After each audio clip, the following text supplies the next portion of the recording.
Arms చేసేటప్పుడు చాలా మంది హంగామా చేస్తుంటారు, ఎందుకు నాకు తెలియదు. ఈ రోజు episode number 3 fitness and life style. Body చూసారా ఎంత ర్యాంప్ గా ఉందో. ఒక సిస్టమాటిక్ వేలో అయితే బాడీని బిల్డ్ చేస్తున్నా. ఇది వచ్చేసి మన pre workout shake. Thick and మంచి టేస్టీగా కూడా ఉంటుంది. ఎర్లీగా బయలుదేరినాం జిమ్ కి. అండ్ వెదర్ అయితే 2 కూల్ ఉండే.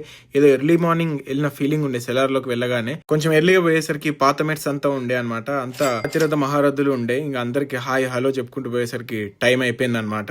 ఇట్లా వార్మప్ చేసుకుని అందరు వర్కౌట్ అయితే స్టార్ట్ చేసేసారు. మా అన్నకైతే షోల్డర్ వర్కౌట్ చెప్పేసి నేను నా ఆర్మ్స్ అయితే స్టార్ట్ చేసిన. ఇది నా సెకండ్ వర్కౌట్ అనమాట వీక్ లో ఆర్మ్స్.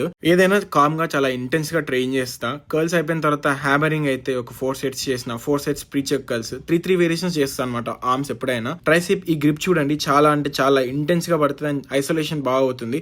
ట్రైసిప్ కూడా మంచి స్ట్రక్చర్ లో ఉంటుంది. ఇది కూడా 3 variations close grip bench press and push down overhead dumbbell tricep extension అయితే చేసిన. నా ఫేవరెట్ ఇది. అండ్ బాడీ అయితే కరెంట్ క్రేజీ అంటే క్రేజీ కండిషన్ లో ఉంది. బాడీ తగ్గట్టు వెయిట్ కూడా ఉంది. బాడీ వెయిట్ 72 kgs ఉన్నా. అండ్ అందరం కలిసి మిల్లెట్స్ టిఫిన్స్ అయితే చేసినాం. మా favourite. And whey protein GNC అయితే తాగినా అనమాట. అండ్ నెక్స్ట్ వచ్చేసి లంచ్ మనది. ఇది దోశ సైజ్ వేసుకున్నా. 5 eggs వేసుకుని అండ్ వెజీ కర్రీ. ఈవినింగ్ అయితే ఫ్రూట్ దీని ఒకటి క్లయింట్ కాల్ ఉంటే తీసుకున్నా. అంతే గైస్, ఉంటా. నెక్స్ట్ వీడియోలో కలుసుకుందాం. Keep lifting weights. బాయ్.